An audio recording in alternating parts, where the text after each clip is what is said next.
ya de hacer esta traspolación desde el punto de vista anatómico, fisiológico, ya a la parte fisiopatológica de una enfermedad, ¿no? Ok, vamos a ver, Heidi, ¿qué pasa? Heidi está ahí, ¿no? Qué pasa con los riñones cuando vamos envejeciendo? Bueno, cuando vamos envejeciendo se invierte lo que es la relación córtico-medular. Es decir, a partir de la sexta o séptima década de vida vamos a tener más médula que corteza. Perfecto, perfecto, Lady. Estamos atentos, Lady, ¿sí? Bueno, continuemos, ¿sí? Cómo se divide realmente los riñones? Siempre hay que recordar que los riñones están divididos en una corteza, ¿sí? La parte de afuera, lo que ustedes ven acá afuera, y la médula, ¿no? La corteza más o menos tiene 1 centímetro de grosor y es de un aspecto granuloso. Y de aquí, en esta parte de la corteza, es donde se encuentran los glomérulos, por favor, ¿sí? Inclusive cuando queremos nosotros tomar una biopsia renal, por ejemplo, y estamos pensando en que el paciente tiene una glomerulonefritis es un daño en los glomérulos, una inflamación de los glomérulos, una alteración, una glomerulopatía. La persona que toma la biopsia renal tiene que ser muy exacta e intentar tomar sobre todo de la corteza renal, si mi investigación es de una glomerulonefritis, pero si yo pienso, por ejemplo, que se trata de una nefritis intersticial, pues tendré que tomar una muestra un poco más profunda porque quiero tomar túbulos, más túbulos que corteza, ¿de acuerdo? Entonces todo depende mucho de eso, ¿no? Y la médula, fíjese en la médula como está acá en el gráfico, pues contiene las pirámides de Malpighi. Estas pirámides de Malpighi tienen, pues, su vértice se encuentra en la parte central y su base, pues, direccionada, pues, prácticamente hacia la corteza renal, ¿no? Así se divide el riñón, se divide en una zona medular y una zona de corteza, ¿no? Desde el punto de vista fisiológico, esta división es muy importante porque desde el punto de vista anatómico, pues en la corteza se alberga la mayor parte de glomérulos. Eso no quiere decir que en la médula tampoco no se alberga glomérulos, pero en menor cantidad, ¿no? Y en la médula se alberga la mayor parte, pues los túbulos renales, ¿no? Y desde el punto de vista fisiológico, esto es importante debido a que la corteza es mucho más oxigenada que la médula. Por ejemplo, cuando hablemos de nefropatía inducida por contraste, el paciente recibe un contraste iodado y posterior al contraste iodado desarrolla una lesión renal aguda, la fisiología de la lesión renal aguda asociada al contraste es inclusive una vasoconstricción y donde más se afecta no es en la corteza, sino se va a afectar exclusivamente en la médula, porque la médula es mucho más hipooxigenada, o sea, hay una disminución de la oxigenación en relación a la corteza renal, ¿de acuerdo? Entonces, igual esto hay que traspolarlo a la condición clínica de cada paciente. ¿Cómo se encuentra irrigado? Pues los riñones, pues en la parte central nosotros tenemos el pedículo, ¿sí? Este pedículo está distribuido por arteria, vena y la vía urinaria, ¿no? Regularmente, casi siempre la vía urinaria se encuentra en la parte posterior, ¿sí? Luego viene la vena y luego la arteria renal que posteriormente se va a dividir apenas entra en contacto ya con la médula, se va a dividir en arterias principales, interlobulares, interlobulizares y las arcuatas, ¿sí? Cada una de estas tienen un recorrido y una característica. Y es por eso que cuando realizamos inclusive una ecografía Doppler renal para verificar si nuestros pacientes se encuentran ya con un daño renal parenquimatoso, el ecografista lo que hace es insonar o colocar el ecógrafo primero en la arteria principal, posteriormente en las interlobares, interlobulizares y en las arcuatas, trata de insonar y darnos unos índices de resistencia. Estos índices de resistencia regularmente están entre 0,6 a 0,7. Todo índice de resistencia que supere los 0,7 significa que el paciente tiene ya algún daño renal. Es evidente, pues, a medida que va pasando la sangre, si al frente nos encontramos con un órgano dañado, tiene que existir una mayor fuerza, ¿sí? Una mayor capacidad, o por lo menos tiene que ejercer una mayor fuerza. En este caso, la vasculatura, la arteria interlobar, la arteria interlobular o la arcuata, tiene que ejercer mayor fuerza para perfundir este riñón que se encuentra ya fibrosado o este riñón que se encuentra alterado. Caso contrario, si tenemos al frente unos riñones de unas características especiales, sin ninguna novedad especial, pues prácticamente perfunde, hay una perfusión y como no existe daño parenquimatoso, este índice de resistencia es muy bajo porque no se encuentra al frente con una presión muy aumentada por un daño renal ya establecido, ¿no? Cuando necesitamos investigar, por ejemplo, que nuestro paciente está o tiene una hipertensión renovascular, desde el punto de vista ecográfico, el ecografista lo que hace es intentar insonar o evaluar la arteria renal, ¿de acuerdo? Evalúa una cosa que se llama los picoflujos sistólicos. Por ejemplo, supongamos que aquí hay una estenosis en la arteria renal. El ecografista con el ecógrafo realiza una insonación en la parte previo a la estenosis. Entonces, este lugar donde se encuentra la estenosis va a generar un aumento de las velocidades sistólicas y aquí es donde se encuentran este aumento de las velocidades sistólicas y esto puede traducirse como hipertensión renovascular, ¿no? Una de las confusiones importantes o una de las confusiones que casi siempre se presenta y inclusive con mis exalumnos de posgrado, ellos lo que hacían cuando hablábamos de hipertensión renovascular, me presentaban los casos, ellos me presentaban con índices de resistencia muy altos acá y siempre decían que posiblemente este paciente tiene una hipertensión renovascular porque sus índices de resistencia están muy altos. Esto es un error común, por favor, que quiero que ustedes también lo vayan desterrando. Cuando hablemos de hipertensión renovascular, cuando presentemos un par de casos clínicos, donde tenemos que evaluar realmente es en las arterias renales, ¿no? Acá tenemos que evaluar los picoflujos sistólicos. Si acá tenemos una estenosis, ¿de acuerdo? Y de aquí en adelante, aquí tenemos una estenosis, nos encontramos con un stop. Previo al stop, lo que vamos a encontrar es aumento de las velocidades picosistólicas. Y posterior al stop, cuando insonamos acá dentro del riñón, los índices de resistencia más bien van a estar muy bajos, porque pues he perdido la fuerza de perfusión en la parte de la arteria, ¿de acuerdo? Entonces, eso es un dato muy importante al momento de hablar de hipertensión renovascular, ¿no? Ok, perfecto. Preguntas hasta ahí, por favor. Fíjense acá, de la misma manera, pues nosotros esto está distribuido. La parte externa se encuentra la corteza y en la parte interna, que es en la médula, encontramos las pirámides de Malpighi, que tienen una base externa y un vértice interno. Y entre pirámides de Malpighi vamos a encontrar las columnas de Bertin, ¿no? Las columnas de Bertin por donde discurren los túbulos renales. Por aquí, acá arriba, pues se encuentran los glomérulos. Discurren los túbulos renales y son los que van a producir la orina nativa y por último la orina final, ¿no? Recuerden que más o menos los riñones filtran alrededor de 180 litros de sangre y producen alrededor de unos 180 litros de orina y no necesariamente esos 180 litros de orina son eliminados, pues sino se van transformando a medida que van pasando por los túbulos renales, ¿de acuerdo? Ok, vamos a ver. Fíjense, así es como se ve regularmente desde el punto de vista ecográfico un riñón. Y a eso tienen que acostumbrarse en algún momento a ver, no solo intentar ver lo que reporta el ecografista. La parte blanca que ustedes ven en el centro, ¿sí? Es la médula y la parte externa es la corteza, ¿no? ¿De acuerdo? Ok. La parte externa de la corteza, una de las características que nos permite saber cuando los riñones tienen una relación córtico-medular adecuada es que la parte central se encuentra totalmente blanca y la parte externa negra, ¿no? A eso se denomina una relación córtico-medular mantenida. Veamos un ejemplo. Vamos acá, ¿dónde está? Veamos un ejemplo. Acá tenemos un ejemplo, por ejemplo, de unos riñones totalmente alterados en su estructura, totalmente que no guardan relación córtico-medular. Por ejemplo, fíjense en acá. ¿Sí? Acá tenemos el riñón derecho, acá arriba está el hígado, ¿de acuerdo? Y si ustedes se fijan, el riñón derecho, ¿sí? Prácticamente no tiene médula en el centro.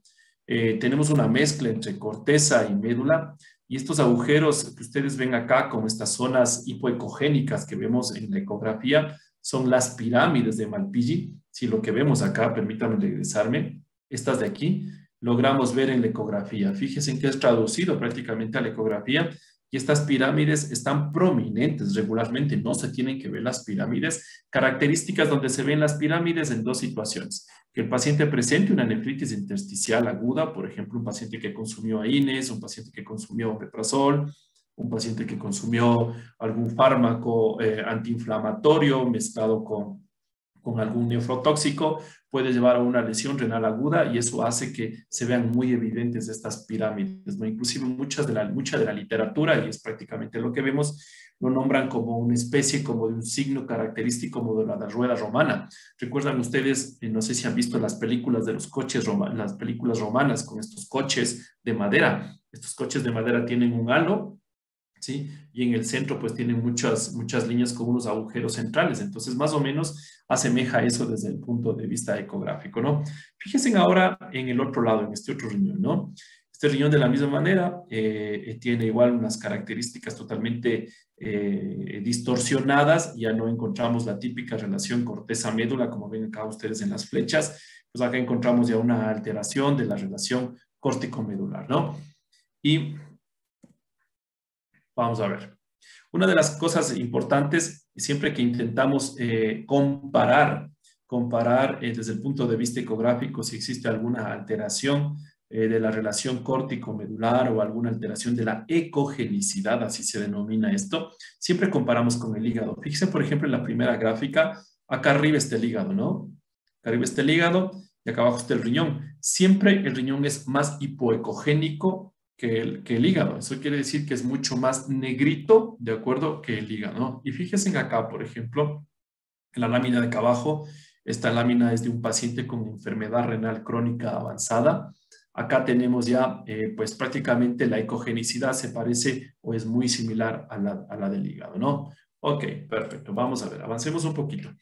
En relación a la parte arterial, lo comenté ya en la diapositiva anterior. Fíjense ustedes, pues los riñones están irrigados por las arterias renales. Esas arterias renales, pues automáticamente apenas entran en contacto con la parte medular, con la parte del ilio, van a tener algunas ramificaciones, ¿no? Y se van a dividir, por ejemplo, en arterias interlobares, como ven acá ustedes. Posteriormente, estas arterias interlobares van a dividirse en arterias interlobulares, que son las que están discurriendo entre las columnas entre las columnas de Bertin. Y después de las columnas de Bertin llegan a la base, llegan prácticamente a la base de las pirámides de Malpighi, y en la base de las pirámides de Malpighi se transforman en las arterias arciformes o en las arterias arcuatas. De ahí en adelante, de las arterias arciformes o arcuatas, pues lanzan las arteriolas aferentes, que es la arteriola de entrada hacia el ovillo glomerular, forma el ovillo glomerular, regresa como arteriola eferente y posteriormente nuevamente vuelven a formar vénulas y el retorno nuevamente a la circulación sanguínea, ¿no? Entonces, prácticamente, si ustedes se dan cuenta, el glomérulo es simplemente un ovillo, un vaso sanguíneo que se desprende acá de las arterias arcuatas y que posteriormente forma la arteriola aferente, que es la de entrada. Recuerden, aferente de entrada hacia el glomérulo, eferente de salida del glomérulo, ¿no? Entonces es muy importante eso, ¿de acuerdo? Vamos a ver. Josué Zambrano. A ver, vamos a ver. Josué. Buenas noches, Doc. Ok, Josué. Ahora vamos a ver. Josué, regularmente mirando esa gráfica, está facilito, ¿sí? Una vez que la arteria renal toma contacto ya con el ilio, ¿cómo se dividen las arterias, la arteria renal regularmente? Usted dijo que eran las arterias interlobulares y una vez que entran en las pirámides, no me recuerdo el nombre de las pirámides, o sea, interlobulares, Doc. A ver, vamos a ver, Josué. A ver, llega aquí la arteria renal, ¿cierto? Claro. Ya, la arteria renal, perfecto.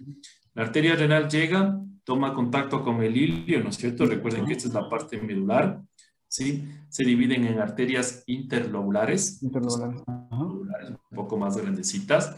Posteriormente a esto, estas interlobulares discurren y se dividen en interlobulares, de acuerdo, que son mucho más pequeñitas. Estas interlobulares, fíjense, ya están en las columnas de Bertin, ¿no? Las columnas de Bertin están ubicadas acá entre las pirámides de Malpighi, ¿no? De las pirámides de Malpighi. Ustedes deben haber visto en histología, ¿no? Cuando se veía en histología al microscopio, se ve regularmente este tipo de características, ¿no? Pero casi se logra ver cuando hacemos el corte anatómico, más bien dicho, no en el histológico, el corte anatómico desde el punto de vista anatómico. Cuando uno parte un riñón en la mitad, abre el riñón en la mitad, regularmente se va encontrando con este tipo de estructura, ¿no?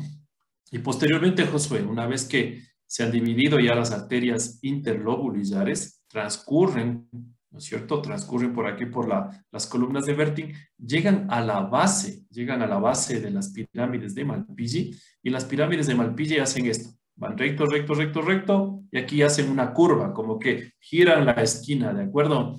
Estas se llaman las arterias arciformes o se denominan las arterias arcuatas, que es como un arco, por eso llegan y hacen un arco, ¿no?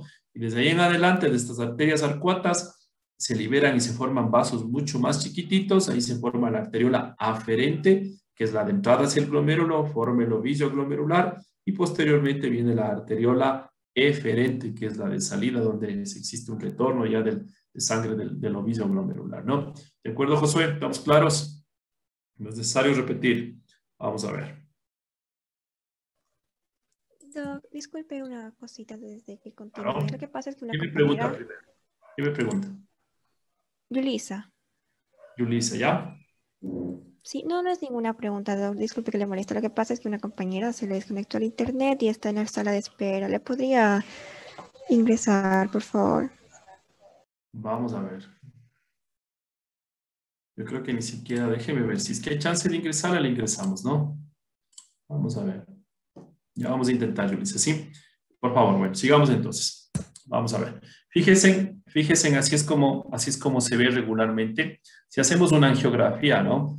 Traspolemos ya tenemos que ir pensando, ustedes tienen que ir pensando ya como alumnos del séptimo año de medicina, ya no solo ir pensando en anatomía, ni que existen un riñón y dos riñones, sino ir pensando cómo realmente vamos a encontrar o cómo vamos a ver los exámenes de laboratorio cada que hacemos un examen de laboratorio, ¿no?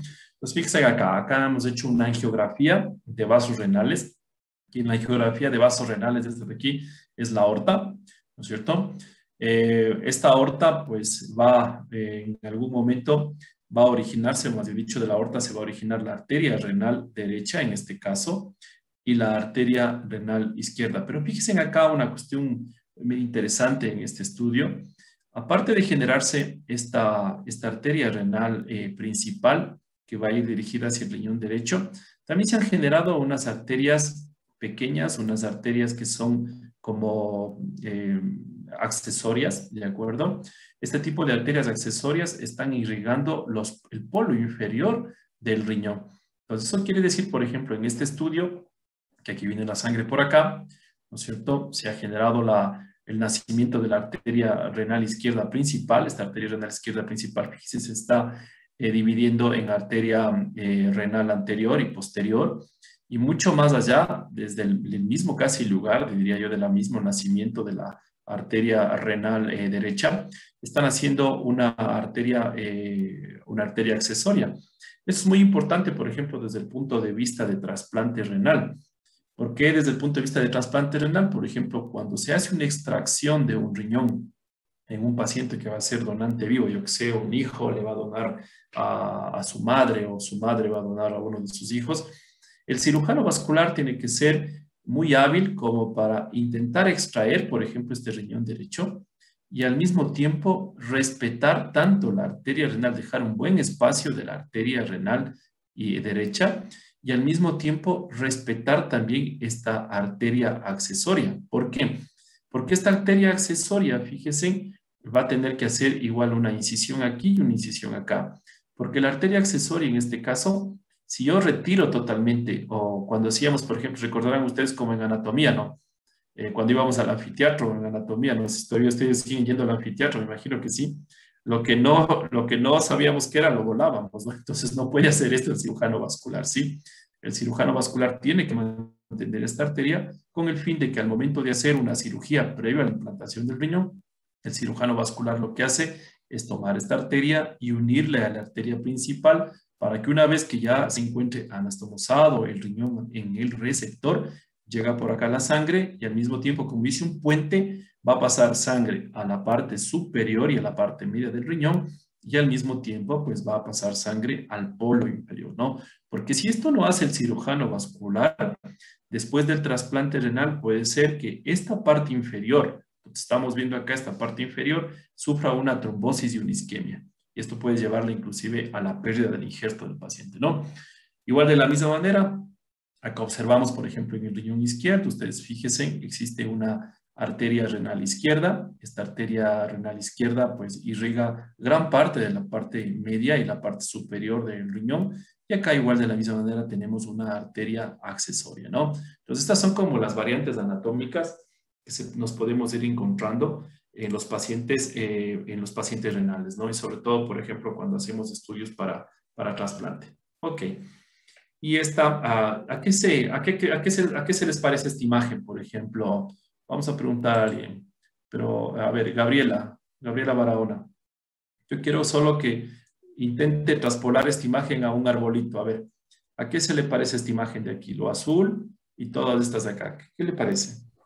El azul inferior parecería el tallo del tallo, ¿no árbol. es cierto? Ajá.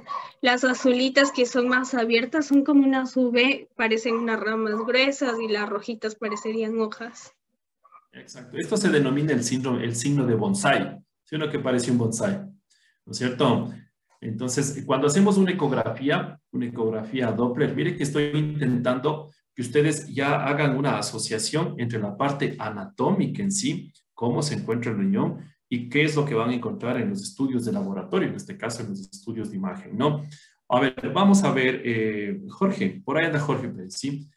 Primero describamos, por ejemplo, si habíamos dicho que en la ecografía se tiene que ver unas características especiales en médula y corteza, ¿qué diríamos, por ejemplo, de esta lámina que se encuentra acá abajo, esta de aquí? ¿Cómo se encuentra el riñón en la relación médula-corteza y en su ecogenicidad? Disculpe, hay dos Jorges, me parece. Jorge Páez.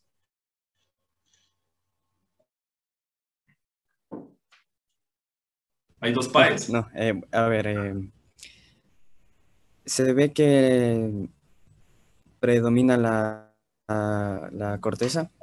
Vamos a ver, Jorge, ¿qué dijimos, no es cierto? Que la corteza es mucho más amplia que la médula, ¿no es cierto? Entonces, pasémonos ahí. ¿Cómo encontramos esa ecografía? Si ya traspolamos la información anatómica, la traspolamos ya a un estudio de laboratorio.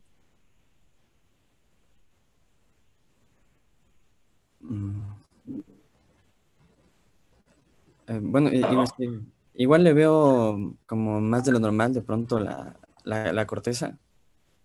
Exacto, es un poquito más grande la corteza, ¿no? Que la médula, ¿sí?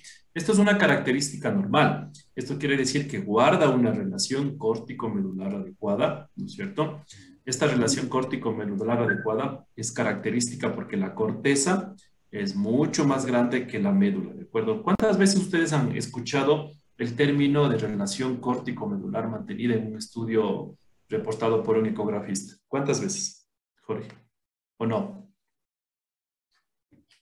¿No? Sí, empecé a escucharlo con usted, doctor. Bueno, tal vez sí una que otra vez antes, pero no he estado familiarizado con eso.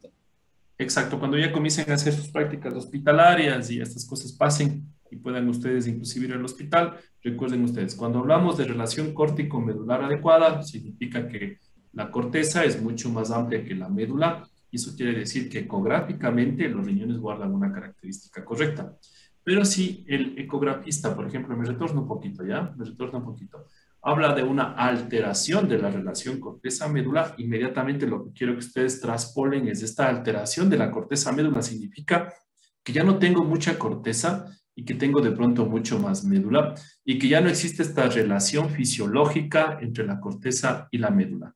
¿De acuerdo, Jorge? Eso es importante para todos, ¿no? Ya cuando entremos ya en la parte de prácticas hospitalarias, si escuchan ustedes automáticamente relación córtico-medular correcta, significa que el eco es normal. Pero si escuchan relación córtico-medular alterada, significa que la corteza disminuyó de tamaño. En este caso, lo que estoy señalando acá, la corteza es mucho más pequeña y la médula es mucho más amplia, ¿de acuerdo? Esto es un fenómeno propio de los adultos mayores, pero en el adulto mayor de uno de 80 años yo puedo ir encontrando esto.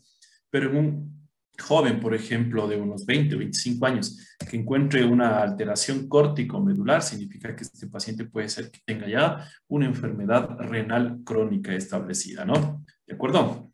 Entonces, bueno, vamos acá en la parte inferior de la ecografía. Si traspolamos, por ejemplo, esto de aquí, de la anatomía, fíjense, aquí se encuentra el tallo, tal como lo dijo Gaby, ¿no es cierto? Se encuentra el tallo, se divide en la arteria interlobular, las interlobulares, ¿no es cierto? Y las arcuatas. De la misma manera podemos ir encontrando en el estudio ecográfico. Ojo aquí una cosa nomás importante, para que no se confunda.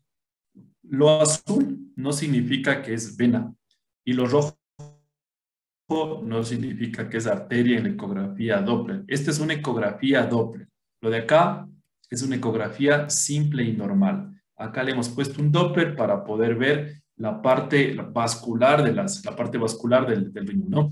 Entonces, azul significa nada más que la sangre se acerca al transductor. ¿Cuántas veces han visto es que cuando hacen un eco se coloca el transductor, ¿no es cierto? Se coloca en modo Doppler, eso significa que la sangre se está acercando al transductor, nada más. Y rojo significa que la sangre se está alejando del transductor. Entonces, hay inclusive una mnemotecnia que se llama BARD, así como Bart Simpson, que blue se acerca y red se aleja, ¿no? Entonces, eso nada más es importante que lo tengan en cuenta. No necesariamente lo azul y lo rojo significa que es arteria y vena, ¿no? Por ejemplo, fíjense en acá. Acá tenemos el tallo, ¿no es cierto? El tallo de la arteria renal. Acá está el tallo de la arteria renal, tal como les decía, ¿sí? Posteriormente a esto se divide en arterias interlobulares. Siguen las arterias interlobulares y acá encontramos las arcuatas. Después de las arcuatas venían, ¿qué venían? Y a las arterias, la arteriola aferente, que es la entrada al ovillo, y después de eso la arteriola deferente, ¿no? Pero eso es bien difícil que logremos ver en una ecografía, así que lo único que vamos a ir logrando ver siempre en la ecografía es la arteria principal, ¿de acuerdo? Las interlobulares, las interlobulares, y así siendo muy imagenólogo, diría yo, imaginándose mucho, posiblemente logremos ver las arcuatas, ¿no? Preguntas, chicos, ¿alguna duda que tengan hasta aquí de la materia? ¿Nada? Perfecto, vamos a ver, continuemos. ¿Cómo está inervado los riñones? Pues regularmente está inervado por dos sistemas, ¿no? Un sistema simpático y un sistema nervioso autónomo. El sistema simpático regularmente lo que regula es el suministro sanguíneo de sangre, y el sistema autónomo regula la producción renal de orina. Eso quiere decir que el sistema simpático se encarga de que exista o vasoconstricción o vasodilatación. Por ejemplo, ¿qué pasa, por ejemplo, cuando un paciente se deshidrata? Un paciente se deshidrata regularmente, lo que hace el riñón principalmente, lo que hace es dejar de orinar. ¿Sí? Ese es inclusive uno de los signos de deshidratación, ¿no es cierto? Entonces, el riñón inteligentemente, lo que hace el paciente está deshidratado, comienza a dejar de producir orina, se generan estos fenómenos o estas respuestas neurosimpáticas o respuestas simpáticas. Estas respuestas simpáticas, ¿qué es lo que hacen? Producir un fenómeno de vasoconstricción, ¿de acuerdo? Y estos fenómenos de vasoconstricción hacen que disminuya la producción de orina. Entonces, falsamente se genera un feedback cuando hay una disminución de la producción de orina. El paciente es como que estuviera muy seco, y el riñón se va quedando con una cantidad de agua para que el paciente deje de orinar, ¿no? Un paciente que llega deshidratado, por ejemplo, a la emergencia, ha tenido 2, 3, 4 días de diarrea o de vómito, este paciente llega con una disminución del gasto urinario. Una de las preguntas que regularmente ustedes van a hacer es que si el paciente ha disminuido su volumen urinario. Disminuye el volumen urinario, ustedes inician hidratación con soluciones cristaloides. Al iniciar su hidratación con soluciones cristaloides, en pocas horas el paciente comienza a orinar, y eso inclusive es una muy buena respuesta para que ustedes vayan chequeando la respuesta renal que tiene el paciente después de la carga de volumen que va a tener después de un tiempo, ¿no? Entonces, fíjense en que automáticamente ahí entra en juego estas activaciones simpáticas, sobre todo de las neuronas simpáticas, ¿no? Y relacionado sobre todo al sistema nervioso autónomo, regula mucho ya la producción de orina, y eso también depende mucho del estatus hídrico de cada paciente, e inclusive depende de muchas condiciones del paciente, ¿no? Por ejemplo, un paciente que tenga un traumatismo cráneoencefálico. Un paciente que tiene un traumatismo cráneoencefálico tiene una lesión cerebral importante, y estos pacientes hacen regularmente o hicieron un accidente cerebrovascular, y en este accidente cerebrovascular, que sea un accidente cerebrovascular de tipo hemorrágico, ya no tiene este comando regularmente del sistema nervioso ni autónomo ni central.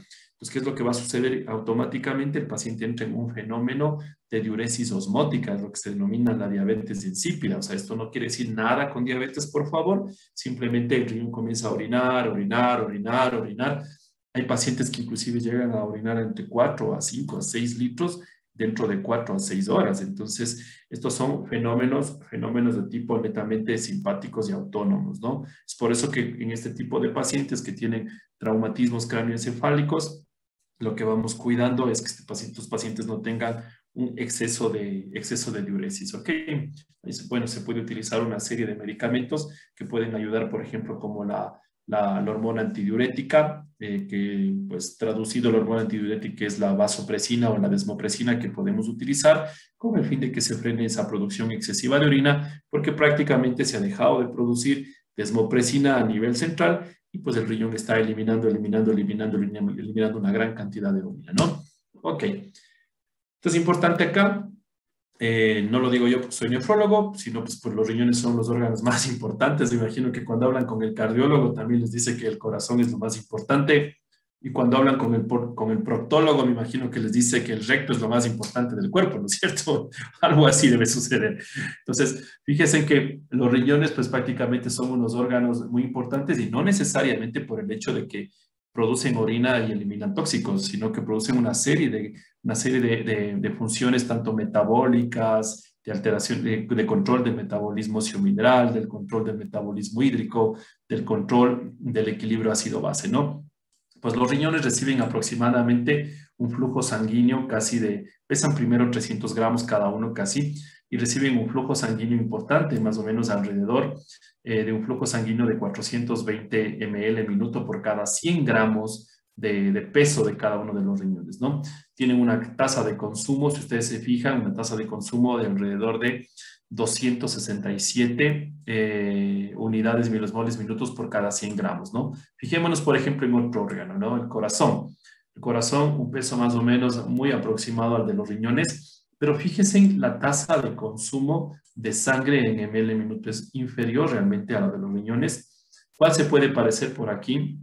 Medio por allí el corazón o el cerebro pueden estar un poco más altos, pero los riñones tienen una tasa de consumo o por lo menos una irrigación mucho mayor, un flujo sanguíneo mucho mayor que la mayor parte de órganos, ¿no? Inclusive la piel, y la piel que es el órgano mucho más grande, el más grande más bien dicho que tenemos en el componente del cuerpo, pues no llega a tener el flujo sanguíneo como tiene cada uno de los riñones, ¿no? Esto dado porque definitivamente pues, los riñones tienen varias funciones como vamos viendo más adelante, ¿de acuerdo? Ok.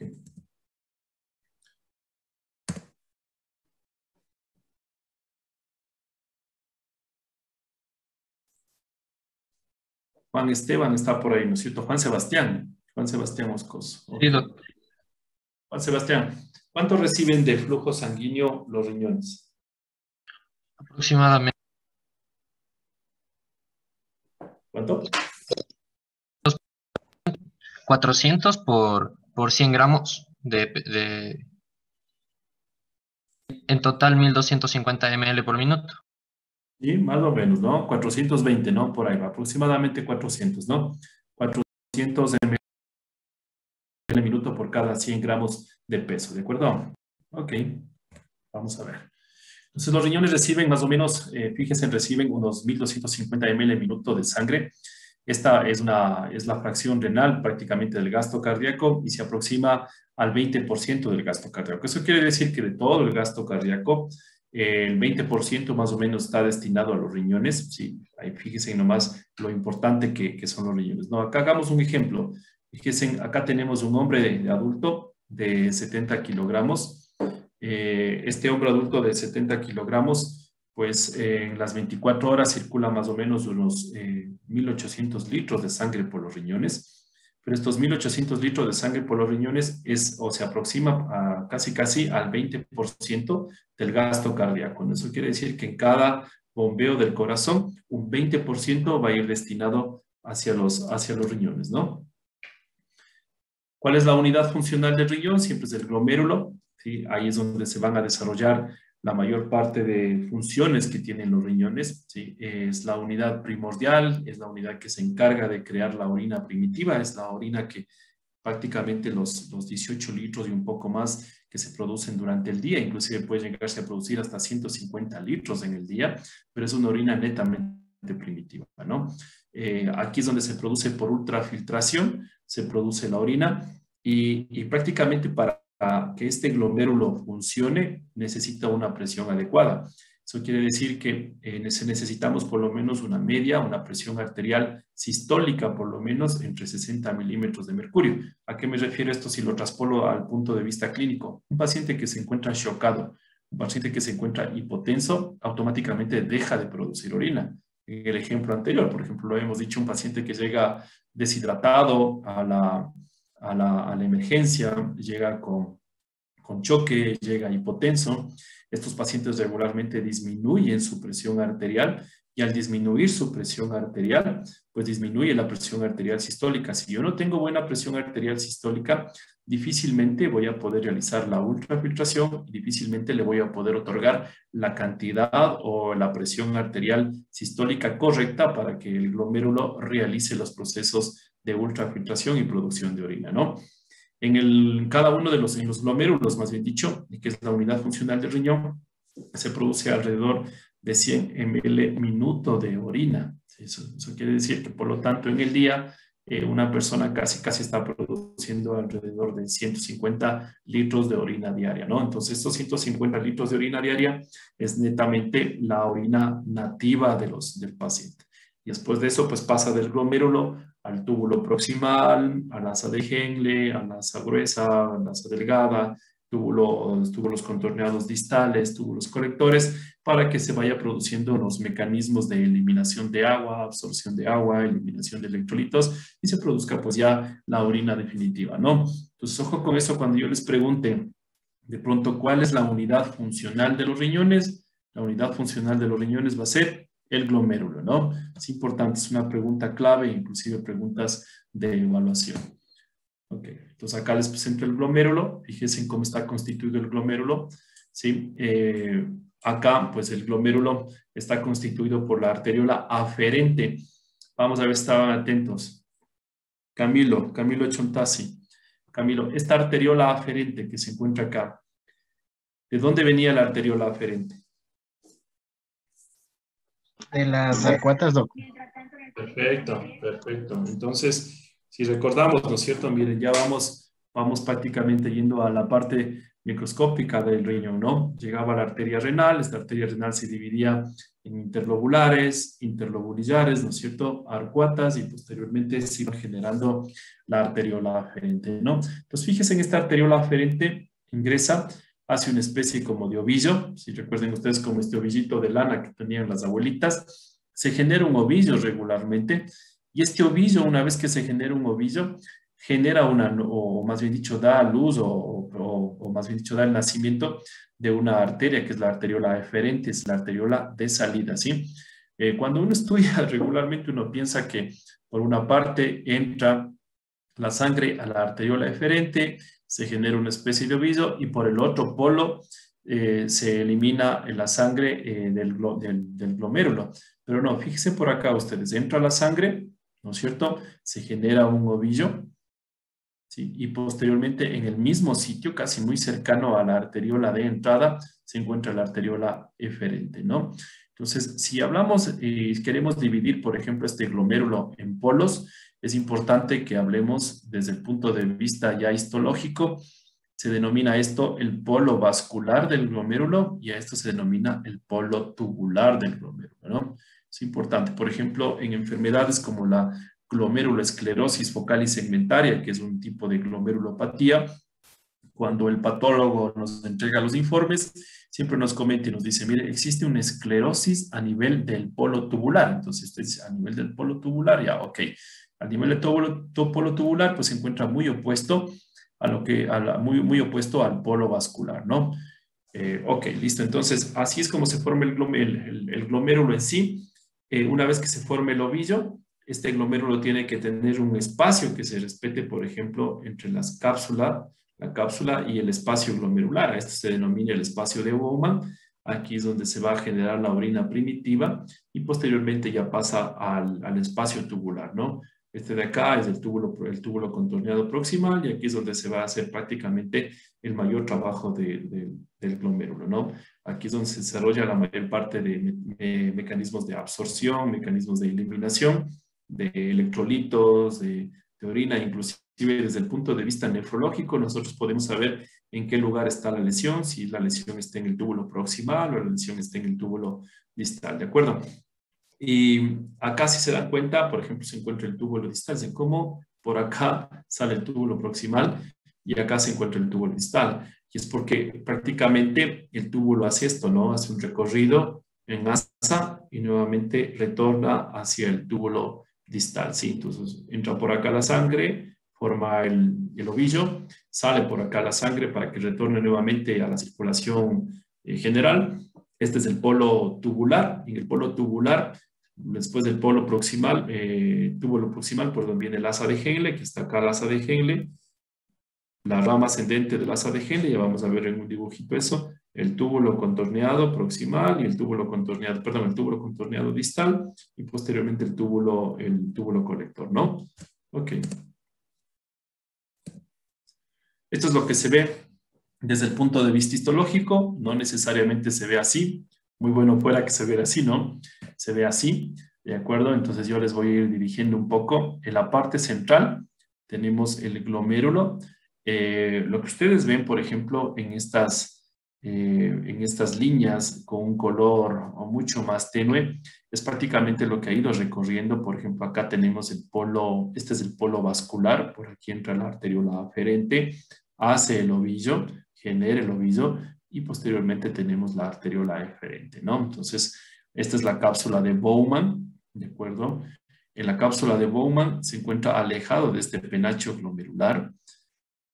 Entre la cápsula de Bowman y el penacho glomerular, pues se encuentra un espacio en blanco que ustedes ven aquí. Este es el espacio de Bowman o el espacio urinario, ¿no? Alguna literatura lo denomina como el espacio urinario, ¿de acuerdo? Entonces, y al mismo tiempo acá tenemos el espacio urinario, ¿no? Entonces, así es como se ven alrededor de este glomérulo, lo que ustedes ven acá desde el punto de vista histológico, se encuentran muchos túbulos, ¿sí? Estos, por ejemplo, a medida que las células se van haciendo más chiquitas, estamos hablando de túbulos contorneados distales, y acá, por ejemplo, en estas células que son muy, muy altas, que casi no se logra ver espacios entre célula y célula, por ejemplo, fíjense acá, lo vemos como una especie como de anillo, no sé si alguna vez han visto ustedes los rulimanes, ¿sí? Entonces esto se asemeja a un rulimán, ¿sí? Con un agujero central. Estos son túbulos distales. Fíjense acá, casi no tenemos un espacio central, estos son túbulos proximales, ¿no? Entonces así uno logra determinar en la biopsia cuánto estamos frente a un túbulo distal y un túbulo proximal, ¿sí? Aquí está el glomérulo y acá se encuentra otro. Fíjense acá arriba, me estoy señalando, ¿no? Más o menos a las 11. ¿Sí? No, ¿sí? Ah, no, perdón, a la 1. A la 1. Siempre se divide una biopsia renal, dividimos por horas, ¿no? Aquí estamos en el 12 y acá estamos en la 1, ¿no? A la 1 encontramos otro glomérulo. Acá encontramos el espacio de Bowman, ¿de acuerdo? La cápsula de Bowman, ¿sí? Y el ovillo glomerular, ¿no? Y muchos túbulos que se encuentran localizados en la parte periférica del glomérulo. Ok, así es como se ve regularmente en una biopsia renal. Sí, vamos a ir de a poco y chequeando cómo vamos a ir chequeando cada uno de los túbulos, ¿no? Esto es importante cuando hablemos ya de glomerulopatías. Recuerden que cuando hablamos de glomerulopatías, hablamos de que un paciente puede tener proteínas en la orina o sangre en la orina, ¿no? Entonces, acá si traspolamos y hacemos una imagen mucho más grande, aquí por ejemplo estaban los podocitos, ¿no? Entonces aquí eran los podocitos. Si traspolamos acá, este es un podocito. Lo de aquí. Todo esto es un podocito, ¿no? Y estos de aquí son unos espacios podocitarios. Estos espacios podocitarios tienen que estar prácticamente con un espacio ligero y que permita realizar una especie de membrana de filtración. Eso quiere decir que estos podocitos que se encuentran distribuidos de tal manera tienen una membrana central. Fíjense aquí una membrana que une podocito con podocito y esta membrana evita que se filtre proteínas o evita que se filtre otro tipo de sustancias que no deberían filtrarse durante el riñón. Una persona regularmente pierde alrededor de 140 miligramos de proteínas en el día. Eso quiere decir que si ustedes envían a hacer un estudio de 24 horas, esta persona va a perder regularmente hasta 140 miligramos, hasta 150 inclusive, dependerá mucho del laboratorio, pero ese es como el rango, 150 miligramos de proteínas en un galón de orina de 24 horas, ¿no? En las mujeres embarazadas esto puede elevarse, puede llegar inclusive, una mujer embarazada puede llegar a perder hasta 300 miligramos de proteínas en 24 horas, ¿sí? Entonces, por ejemplo, ¿qué pasaría vamos a ver, aquí más le preguntamos, ¿qué pasaría a Génesis? Génesis Lazo está por ahí, ¿sí? ¿Qué pasaría a Génesis si yo digo que aquí están los podocitos, ¿no es cierto? Y entre podocito y podocito existe una membrana que evita que se eliminen proteínas. Y pues enviamos a hacer un paciente un examen de proteínas en orina de 24 horas, un hombre de 20 años de edad, y retorna con el examen y lo encontramos con 1200 miligramos de proteínas en la orina de 24 horas. ¿Dónde está el daño, Génesis? A nivel de las membranas, o sea, estos podocitos estarían alterados. ¿Tratarse de una podocitopatía? Ya, puede ser que sí, pero entre los podocitos existe una membrana de filtración y esta membrana de filtración tiene una característica especial. La albúmina regularmente tiene la albúmina regularmente tiene una carga negativa, ¿sí? Entonces, esta carga negativa, regularmente esta membrana tiene una carga positiva. Entonces, quiere decir que carga negativa con carga positiva regularmente se repelen y evita que se eliminen proteínas. Pero si el paciente tiene 1400 miligramos de proteínas, como ya hemos dicho, un joven de 20 años de edad, significa que el daño está ubicado aquí, de acuerdo, en esta membrana de filtración. Si tiene, no pasa de 3 gramos, ya lo veremos, no darles mucho la información, pero podemos ir lanzando unas cápsulas. Si pasa de 3 gramos, se habla de síndrome nefrótico y se cumple algunas características más, como para síndrome nefrótico. Sin embargo, esto nos va a permitir hacer una investigación de que existe algún daño a nivel de los podocitos o algún daño a nivel de esta membrana de filtración. Por eso el paciente está eliminando proteínas, ¿no? Una cosa nomás especial acá. No necesariamente toda eliminación de proteínas que pase de 150 miligramos en 24 horas significa que es un tema netamente patológico. Existen unas proteinurias que son fisiológicas, por ejemplo, en el caso de ejercicio, en el caso de mujeres embarazadas o en el caso de fiebre, el paciente puede llegar inclusive a perder mucho más proteínas, puede llegar a perder inclusive hasta 200, 250 miligramos de proteínas, pero si el paciente se encuentra deshidratado, con fiebre, o se ha tomado la muestra, por ejemplo, después de haber hecho ejercicio, esto simplemente es una proteinuria de origen fisiológico. Hay que repetir esta proteinuria pasado unas 2 semanas, y si se vuelve a repetir esta proteinuria después de estar el paciente en un estado basal, mejor hidratado, sin haber hecho ejercicio, haber estado en reposo, pues esta ya es una proteinuria verdadera, ¿no? Ok, fijémonos en la parte de acá abajo, por ejemplo, igual, de la misma manera. Aquí tenemos una membrana de filtración, aquí llega la sangre. Recuerden que lo de acá arriba es el glomérulo, es la unidad funcional del riñón. Por aquí entró la arteriola aferente, ¿no es cierto? Hizo el ovillo glomerular y luego pues tuvimos la arteriola eferente, ¿no? Aquí se encuentran como las proteínas que intentan ser filtradas en el plasma. Fíjense el peso de esta proteína, por ejemplo, de la albúmina, ¿sí? Esta proteína pesa alrededor de 60 kilodaltons. Y es muy difícil que una proteína tan pesada como la albúmina, por ejemplo, logre atravesar estos poros de acá. Acá están los podocitos y estos poros difícilmente van a ser atravesados. Si nos fijamos nada más en el gráfico, ustedes pueden ver que la albúmina tiene un tamaño mucho mayor que estos poros o estas porosidades, ¿no?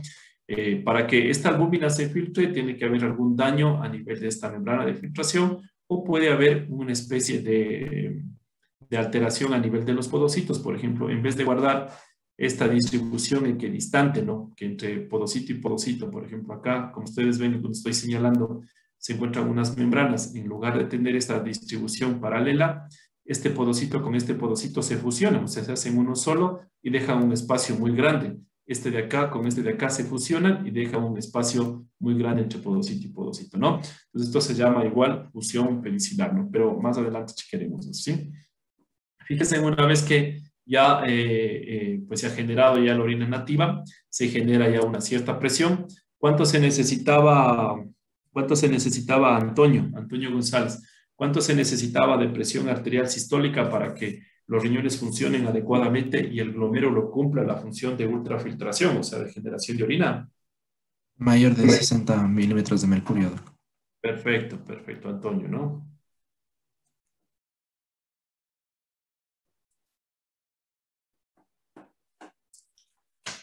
Ok, entonces acá fíjense, ya tenemos una presión un poco más baja.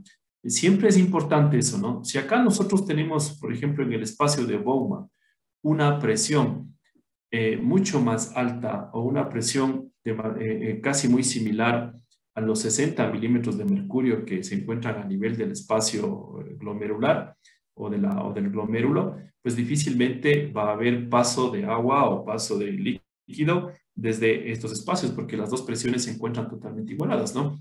Si ustedes se fijan aquí, tenemos apenas una presión de 10 milímetros de mercurio.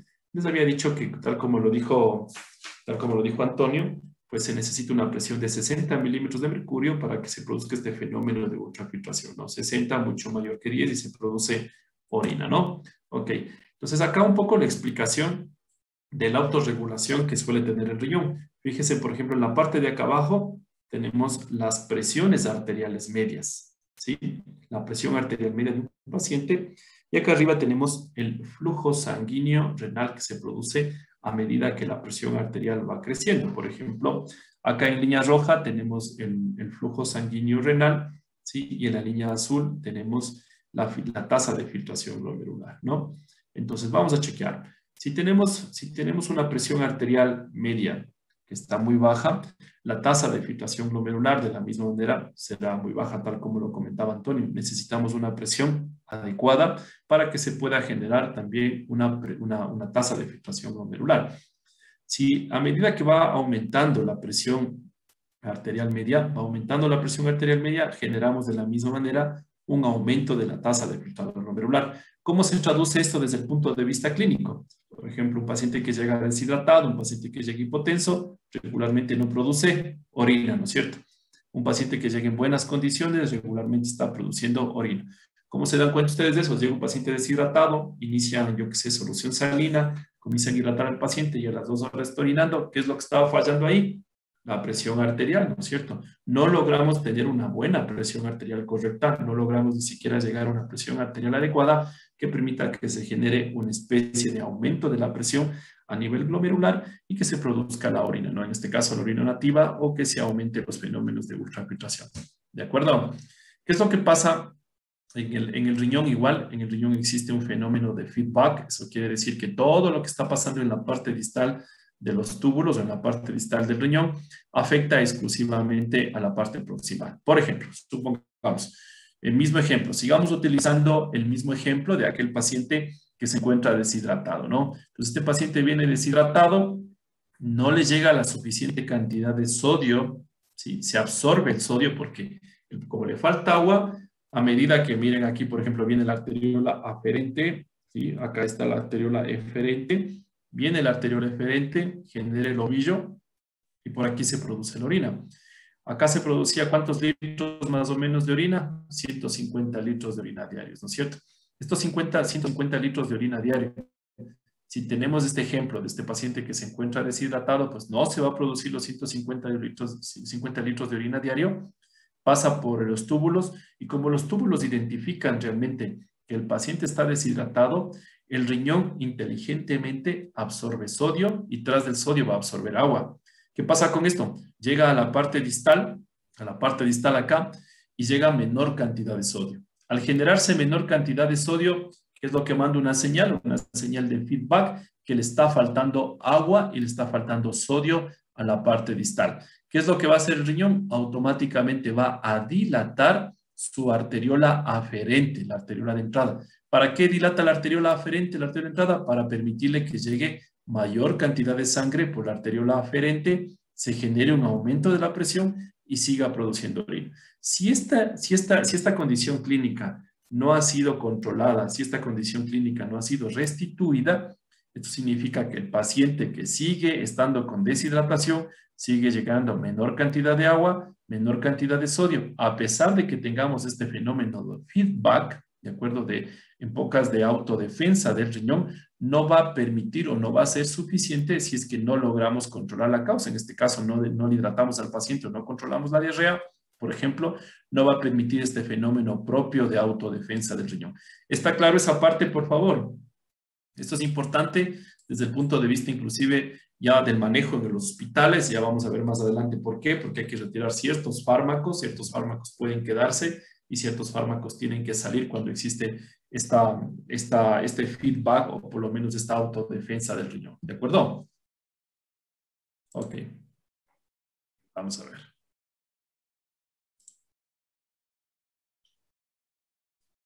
Entonces, María Belén Lunes está por ahí, ¿no es cierto? Sí. A ver, vamos a ver María Belén. Entonces, María Belén, usted ya se gradúa de médico, va a hacer el internado rotativo, ¿no es cierto? Hace el internado rotativo, ya que sé, por el CARCHI, ¿ya? Entonces, le llega el paciente deshidratado. Usted se acuerda de las clases de nefrología y dice, este paciente no está orinando. ¿Por qué no está orinando este paciente? O sea, no está orinando porque él no está hidratado y esto causa que la presión no sea la suficiente para que exista el filtrado glomerular y en sí la orina. Entonces, lo ideal sería hidratarle. Mecanismo número 1, ¿no es cierto? Mecanismo número 1, ¿ya? ¿Y mecanismo número 2? En el mecanismo, o sea, la compensación que existe en los túbulos. ¿Cómo sería la compensación, María Belén? O sea, como no está hidratado, también hay una deficiencia de sodio y agua y el riñón trata de compensarla en el feedback que nos había explicado ya en la parte de la arteriola eferente, pero si esto no es suficiente, el paciente, o sea, si esto no se compensa con la hidratación, el paciente podría tener daño renal. Michael, no sé si tú puedes ayudarle, Michael, a ver, que me dé una mejor explicación. Igual, mismo ejemplo, ¿no? Michael Casco. Era de lo que en los túbulos, si es que este paciente viene deshidratado, entonces no va a haber, entonces el glomérulo o los túbulos comienzan a absorber hacia el cuerpo, por decir, el sodio, y consecuentemente van a traer el agua. Pero esto vuelto... Como un fenómeno de defensa, ¿no es cierto? Los dos están en la razón, entonces es importante que ustedes lo entiendan, que existe un fenómeno de defensa. Entonces este fenómeno de defensa lo que hace es jalar la mayor cantidad de agua, jalar la mayor cantidad de sodio, porque al cuerpo le está faltando agua, ¿no es cierto? Es un paciente que se encuentra deshidratado y como primer signo clínico que vamos a encontrar es que el paciente deja de orinar, ¿no es cierto? Al dejar de orinar es un paciente que no va bien, ¿no? Ok, vamos a ver. Permítame un minutito nomás.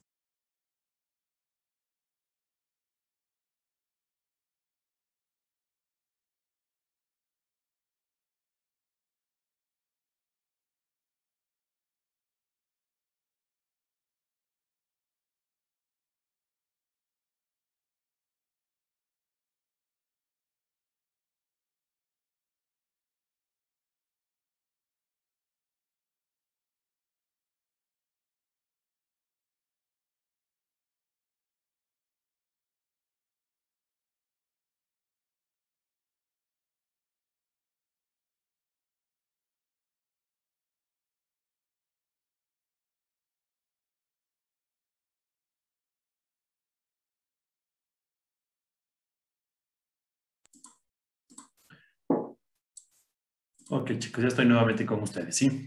Estamos cogiendo claro. Fíjense, por ejemplo, acá vamos a hacer algunos ejercicios. Aquí quiero que me pongan un poquito de atención, ¿sí? Vamos a ver. En la parte de arriba, ¿sí? A ver, acá tenemos la arteriola, ¿no es cierto? La arteriola aferente, que es la arteriola de entrada al glomérulo, ¿no? En la parte central tenemos el glomérulo, ¿no es cierto? Y en la parte de acá, en el otro polo, tenemos la arteriola eferente, ¿no? A ver, esto es lo que sucede regularmente. Por ejemplo, fíjense, acá tenemos el flujo sanguíneo, el flujo renal, ¿sí? Y tenemos una tasa de ultrafiltración neta, ¿no? Entonces, vamos a ver algunos escenarios que pueden suceder acá. Este es como el grupo control. Pongamos que estamos haciendo un estudio. Este sería como el grupo control.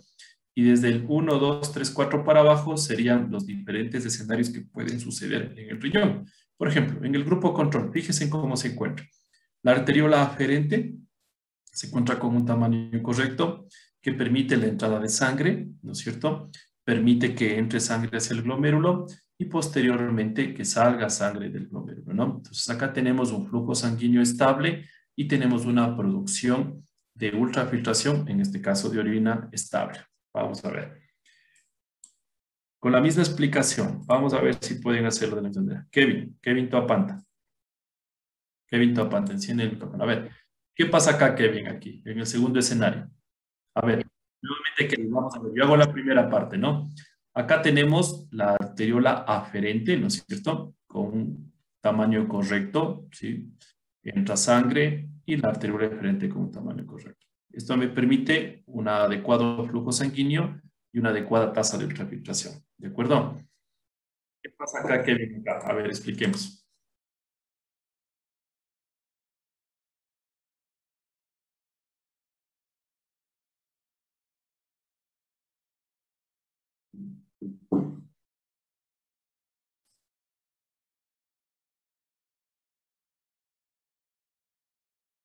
Perfecto. Así es, perfecto. Entonces, aquí no estás entrando la suficiente cantidad de sangre, ¿no es cierto? Ok, vamos a ver. Daniela Márquez, por ahí anda Daniela Márquez. Daniela, ¿qué está pasando en el tercer escenario? En el tercer escenario, lo que pasa es que hay un aumento del flujo que está recibiendo el glomérulo. Entonces, hace que haya una mayor filtración y aumente el ultrafiltrado. Ok, aumenta el ultrafiltrado, ¿no es cierto? Y aumenta la tasa de ultrafiltración. Vamos a parar ahí. Por ejemplo, supongamos en el primer escenario que habíamos dicho, sí, por ejemplo, Kevin nos decía que acá existe una vasoconstricción, ¿no es cierto?, de la arteriola aferente, ingresa muy poca sangre hacia la parte del ovillo y la arteriola eferente, pues que tiene un tamaño correcto, disminuye el flujo sanguíneo y por ende disminuye la ultrafiltración. Esto puede observarse, por ejemplo, en fenómenos de toxicidad, cuando un paciente, por ejemplo, toma fármacos que pueden alterar el tamaño de la arteriola aferente. Por ejemplo, supongamos que el paciente viene tomando antiinflamatorios. Entonces, por favor, acá sí traspolemos esta información. Si nuestro paciente hace una insuficiencia renal aguda por toma de antiinflamatorios, ibuprofeno, naproxeno, siempre han escuchado ustedes al nefrólogo, ¿no? Evite la toma de antiinflamatorios, ¿no es cierto? Evite la toma de AINES. ¿Por qué? Por este mecanismo. Si damos antiinflamatorios y damos AINES, hacemos una contracción de la arteriola aferente o producimos una contracción de la arteriola aferente, disminuimos la entrada de sangre hacia el ovillo y prácticamente la arteriola aferente está dilatada. Disminuimos el flujo sanguíneo, disminuimos la tasa de ultrafiltración, ¿no? Entonces, esto se suele ver regularmente y suele verse mucho, por ejemplo, en aquellos pacientes que toman AINES o que abusan de los antiinflamatorios y acuden a las salas de urgencia con lesiones renales agudas, ¿no? En el escenario que nos comentaba Daniela, ¿no? Daniela nos decía, acá en cambio lo que yo observo es que la arteriola aferente, que es la de entrada, se encuentra totalmente dilatada, ¿no es cierto? Entra la sangre al glomérulo y del otro lado encuentro una arteriola eferente adecuada. Esto se suele ver regularmente en pacientes diabéticos. Entonces, los pacientes diabéticos que tienen unos estadios iniciales, por ejemplo, por eso siempre acaba el mensaje como clínico, todo paciente diabético regularmente en estadios iniciales se presenta con creatininas normales, con creatininas adecuadas. Siempre tenemos creatininas de 0,5 o 0,6 miligramos decilitro y eso prácticamente no nos hace sospechar nunca de que el paciente puede tener una enfermedad renal crónica secundaria a la diabetes.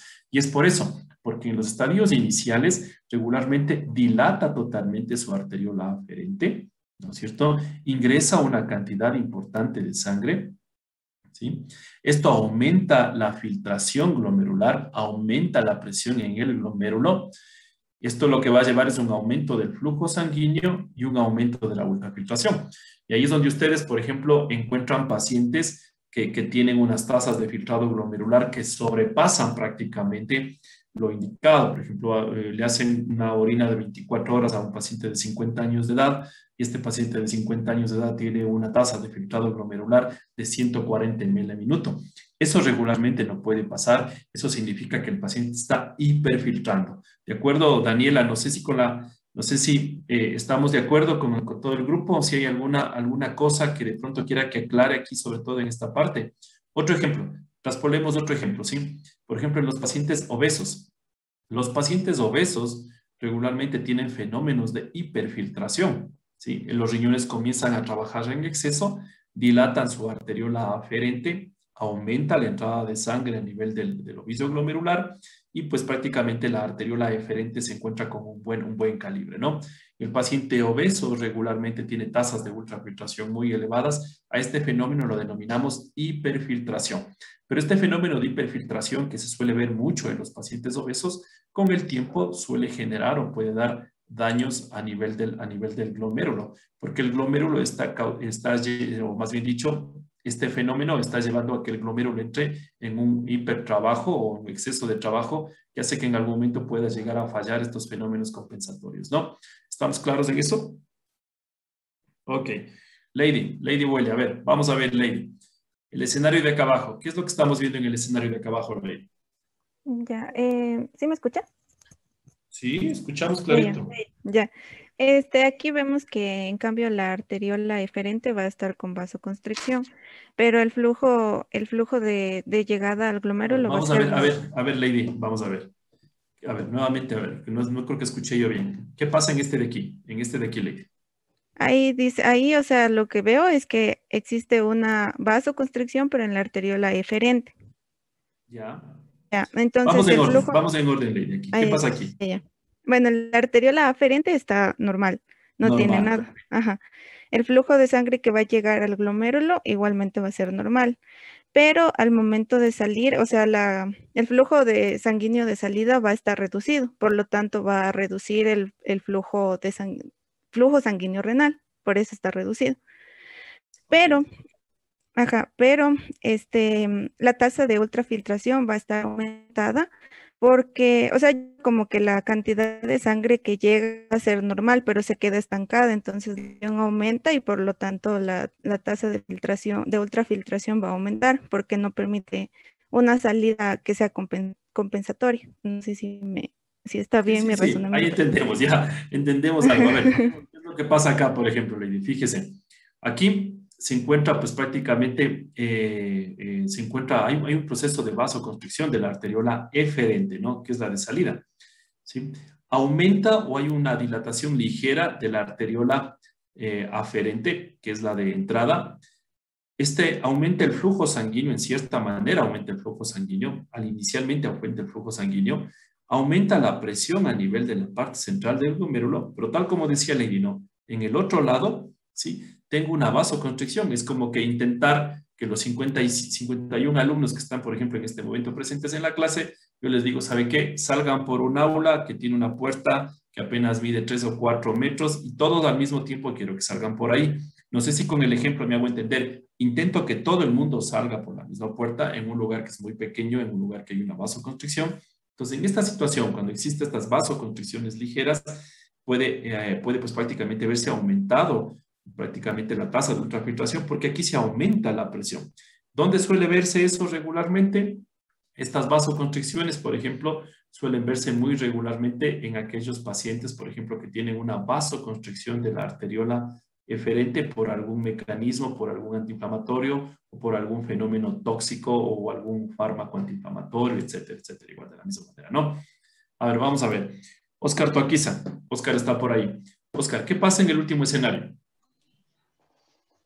Ya, entonces el último escenario vemos la arteria aferente, vemos que está normal, tiene un calibre normal y a lo que pasa al glomérulo, dice que va a aumentar el flujo sanguíneo renal y tenemos una arteria eferente dilatada.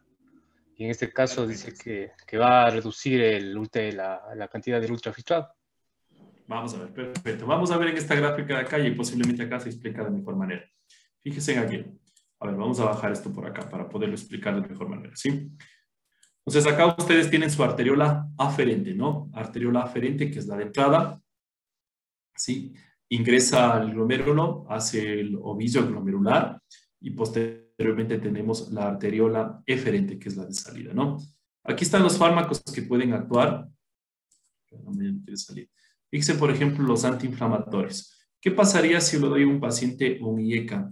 En este caso, enalapril, o le doy un ARA2, por ejemplo, losartán, ¿sí?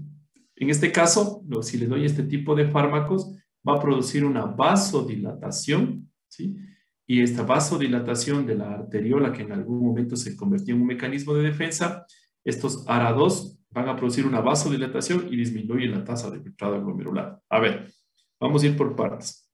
Si ustedes tienen al frente un paciente con lesión renal aguda, por ejemplo, que llegó deshidratado, y en la historia clínica que ustedes recogen, les comenta el paciente que es hipertenso durante varios años y que él, durante estos días que estuvo con diarrea en casa, él siguió tomando regularmente el enalapril, ¿de acuerdo?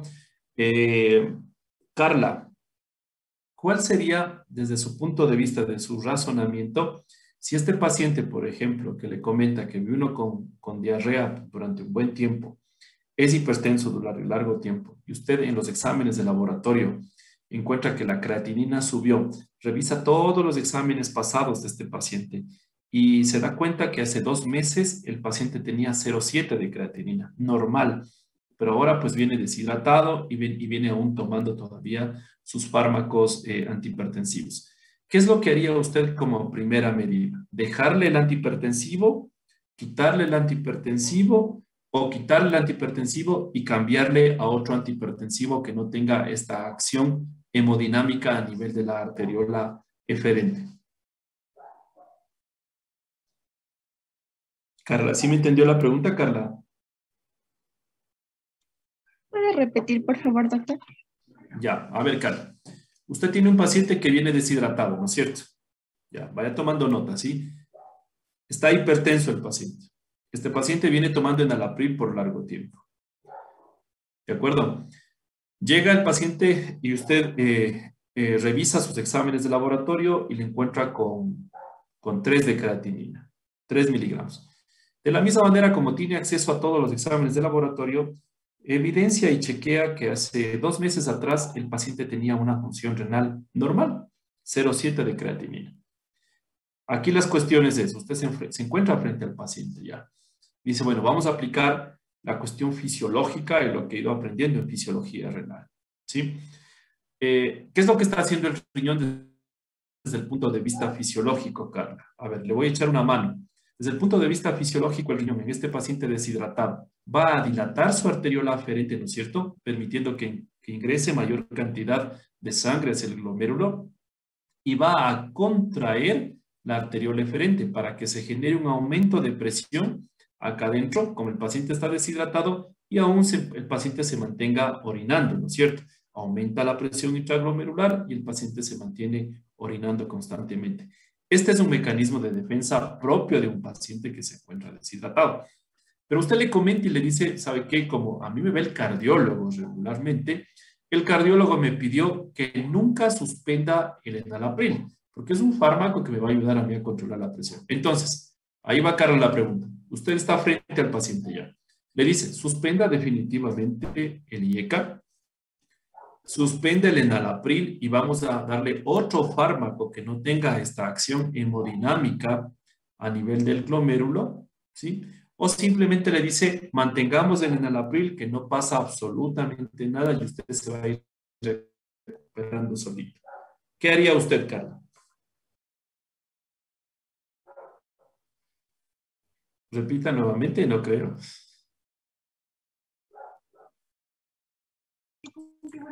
Me parece que sería bueno dejarle el enalapril debido a que le controla la presión arterial. Vamos a ver, Cristian. ¿Qué opina Cristian? Yo le cambiaría por otro fármaco que le controle la presión arterial y que le haga, no le cause esta deshidratación, porque claramente es una deshidratación que está causada por un fármaco. Vamos a ver, Chulisa, ¿qué opina? Yo creería que tendríamos que cambiarle provisionalmente al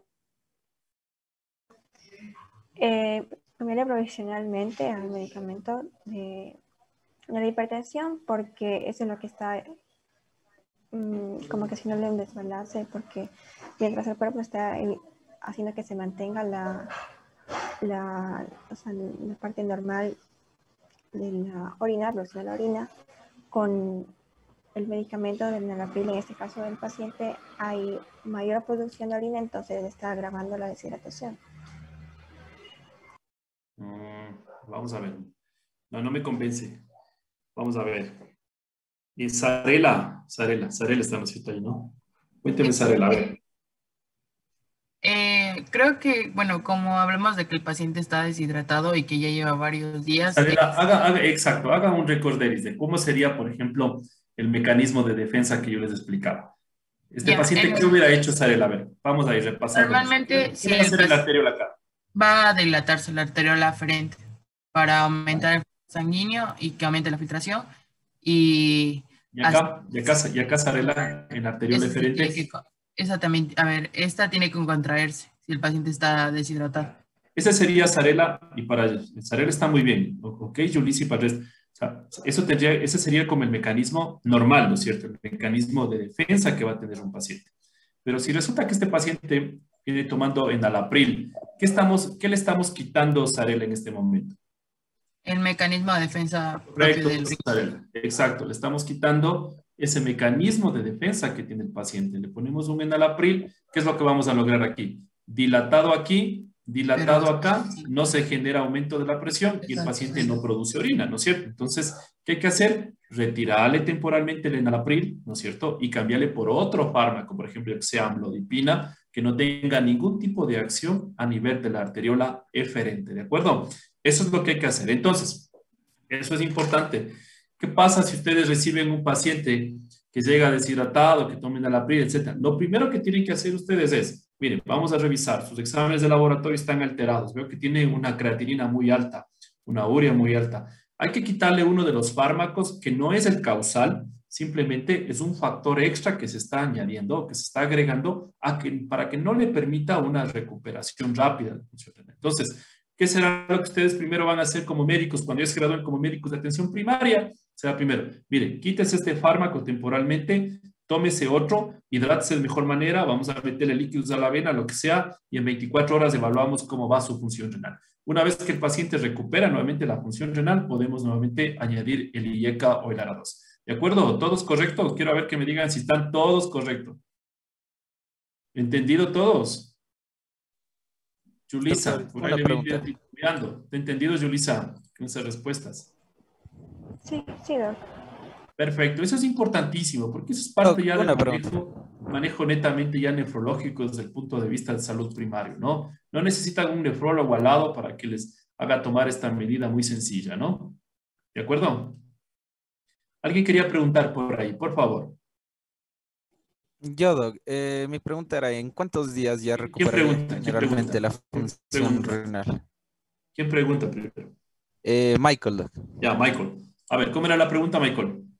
Ya, mi pregunta era, nosotros a este paciente le retiramos este antihipertensivo, pero ¿en cuántos días esperaríamos que la función renal se recupere para volver? Realmente en este tipo de circunstancias, Michael, la presión, la función renal se va recuperando a partir de las 72 horas, ¿no? Muchas de las ocasiones, e inclusive como un punto de buena práctica, cuando tenemos estos pacientes en el hospital, nosotros a los pacientes les enviamos con otro tipo de fármaco, por ejemplo, con amlodipina, les enviamos a su casa y les pedimos que retornen en 15 días con nuevos exámenes de laboratorio y una vez que ya prácticamente la función renal ha sido totalmente compensada, pues retornamos nuevamente al fármaco ideal. ¿De acuerdo? Ya, gracias. Ya. Vamos al otro escenario, Michael, ahora sí. Vamos a ver al otro escenario. A ver, aquí igual quiero que me pongan atención. Supongamos que estamos frente a un paciente con insuficiencia renal crónica. Ojo, el enalapril, el IECA o el ARA2, lo que sea, estos son fármacos que solo van a ser retirados en el caso de que tengan una lesión renal aguda o una lesión crónica reagudizada. O sea, ¿qué quiero decir esto? Que el paciente venía con una enfermedad renal crónica que venía de pronto con 1,3, 1,4 de creatinina, sufrió una deshidratación, etcétera, etcétera, y ahora se subió la creatinina 2. A este fenómeno se denomina enfermedad renal crónica reagudizada, ¿no? Eso ya lo veremos más adelante, no le pongan mucha atención a eso. Pero vamos al otro escenario. ¿Qué pasa si tengo un paciente diabético? ¿De acuerdo? Este paciente diabético tiene un aumento de la hiperfiltración. Recuerden ustedes que el paciente diabético, ¿qué hacía? O el paciente obeso, ¿qué hacía, chicos? Dilataba la arteriola aferente, aumentaba la entrada de sangre hacia el riñón, ¿no es cierto? Y al aumentar esta entrada de sangre hacia el riñón, del otro lado tenía contraída la arteriola eferente y esto le permitía que el paciente haga un fenómeno de ultrafiltración excesiva o que los riñones trabajen en forma excesiva, y este fenómeno se denominaba hiperfiltración. Eso quiere decir que el paciente tenía una función renal mucho más alta de lo que debería tener. Entonces, repito nuevamente, estoy frente a un paciente diabético, un paciente obeso, ¿de acuerdo? Tiene muy dilatada su arteriola aferente, es un paciente ya crónico, viene con una cierta enfermedad renal crónica, aumenta su entrada de sangre hacia el ovillo y del otro lado una arteriola eferente contraída. Aumenta aquí la presión intraglomerular. Esta presión intraglomerular hace en cierta manera que aumente la presión y que en cierta manera aumente la eliminación de proteínas por aquí. Eso quiere decir, por ejemplo, que un paciente obeso o un paciente diabético puede tener tranquilamente proteinuria por este mecanismo. Entonces acá es totalmente diferente, por eso no quiero que se confunda. En este caso, el IECA o el ARA2, que va a causar más bien una dilatación de la arteriola eferente, más bien va a ser un patrón favorecedor. Eso quiere decir que si este está dilatado y este está dilatada en un paciente crónico, diabético o obeso que está con hiperfiltración, lo que le estoy quitando prácticamente es el aumento de la presión o le estoy bajando la presión a nivel del ovillo glomerular, y esta disminución de esta presión a nivel del ovillo glomerular está evitando que el paciente hiperfiltre y que bote proteínas. Es por eso que el enalapril, el losartán o cualquiera de estos fármacos de esta familia de IECAs o ARA2 funcionan como antiproteinúricos, ¿de acuerdo? Siempre deben haber escuchado ustedes un paciente diabético que recibe este tipo de fármacos. Este tipo de fármacos actúan como nefroprotectores en los pacientes obesos, como nefroprotectores en un paciente que tiene proteinuria o como nefroprotectores en un paciente que tiene insuficiencia renal crónica secundaria a diabetes. ¿De acuerdo? Entonces, dos escenarios totalmente diferentes. Por favor, no se vayan a confundir. No vayan a quitar el IECA o el ARA2, por ejemplo, a un paciente diabético, o un paciente con proteinuria, o un paciente que viene con hiperfiltración. Quitarán ustedes el IECA o el ARA2 solo si este paciente presenta una descompensación, o sea, una lesión renal aguda añadida a esta falla renal crónica, ¿de acuerdo? Caso contrario, estos fármacos se convierten en nefroprotectores. Y eso inclusive es una cuestión media común. Yo, por ejemplo, cuando estaba dando clases a los médicos de terapia intensiva de la Universidad Católica, ellos regularmente casi nunca quitaban el IECA o el ARA2, o más bien dicho, manejaban las presiones arteriales en la terapia intensiva en pacientes con lesión renal aguda con IECAs o ARA2. Pues claro, yo les decía que es imposible manejar con un IECA o con un ARA2 un paciente que presenta una lesión renal aguda por este mecanismo de quitarle la defensa propia del riñón. Entonces el argumento de ellos me decía, pero doctor, ¿no dicen que los IECAs o los ARA2 son fármacos nefroprotectores? Sí, son fármacos nefroprotectores, pero en el escenario de pacientes crónicos. Más bien, en el escenario de pacientes agudos, estos fármacos pueden convertirse en un factor extra que puede desencadenar problemas renales. ¿De acuerdo? Kevin García, ¿estamos de acuerdo? ¿Sí? Sí, claro. O sea, que si pregunta y pide un resumen ahorita de la clase, estamos en calidad para dar el resumen, Kevin. Sí, diría que sí. Listo. Okay. Bueno, entonces estamos claros, ¿no? Estamos muy claros. Si preguntas esto, chicos, porque no quiero que por favor se queden en el aire con algún conocimiento erróneo o de pronto con conceptos erróneos, ¿no? El crónico nefroprotector, el agudo puede convertirse en un fármaco que a fin de cuentas puede desencadenar una poca o una pobre recuperación de la función renal en el tiempo, ¿no? ¿De acuerdo? Ok, si hay alguna pregunta, por favor háganla, si no, nos seguimos con la clase. Bueno, vamos ahora un poco con la arteriola aferente, que es la de entrada, ¿no? Fíjese, por ejemplo, con esta arteriola afariente, que es la de entrada. ¿Qué fármacos actúan acá? Los AINES. Y ahí, por ejemplo, les decía, fíjese, llega un paciente que está consumiendo AINES por largo tiempo. Es un paciente que se inyectó, por ejemplo, diclofenaco sódico por un dolor en la espalda y llega a la emergencia con dolor lumbar. Hacen ustedes la creatinina del caso, la urea del caso, y se van encontrando con una creatinina muy elevada. Revisan de la misma manera la historia del paciente y se encuentran que tenía, yo qué sé, 0,8 de creatinina hace un año atrás y ahora tiene 3 de creatinina. ¿Cuál es la causa en este caso? La causa en este caso son los antiinflamatorios. ¿Qué está pasando acá con los antiinflamatorios? Están causando vasoconstricción. ¿Cómo actúan los antiinflamatorios? Disminuyen la producción de prostaglandinas. Al disminuir la producción de prostaglandinas, se produce fenómenos de vasoconstricción, sobre todo por fenómenos de tromboxano. Sí, aumenta la vasoconstricción y disminuye, vamos a regresarnos a la gráfica de acá, aumenta la vasoconstricción, por ejemplo acá, y disminuye la entrada de sangre hacia el glomérulo, ¿no? Entonces, por ejemplo, tranquilamente, el de aquí, podría ser un buen escenario de un paciente que se encuentra consumiendo antiinflamatorios, ¿no? ¿Qué va a pasar con este paciente? Disminuye el flujo sanguíneo y disminuye la tasa de filtrado glomerular. Retiramos el antiinflamatorio. Al momento de retirar el antiinflamatorio, nuevamente la arteriola está aferente, vuelve a tener un buen calibre, aumenta la entrada de sangre, ¿sí? Aumenta en algo la presión intraglomerular y de la misma manera mantiene un calibre correcto la arteriola eferente, ¿no? Entonces eso es lo que sucede con los antiinflamatorios. Y ahí ustedes pueden ir encontrando como que las causas de una lesión renal aguda en pacientes que utilizan algún tipo de fármaco, ¿no?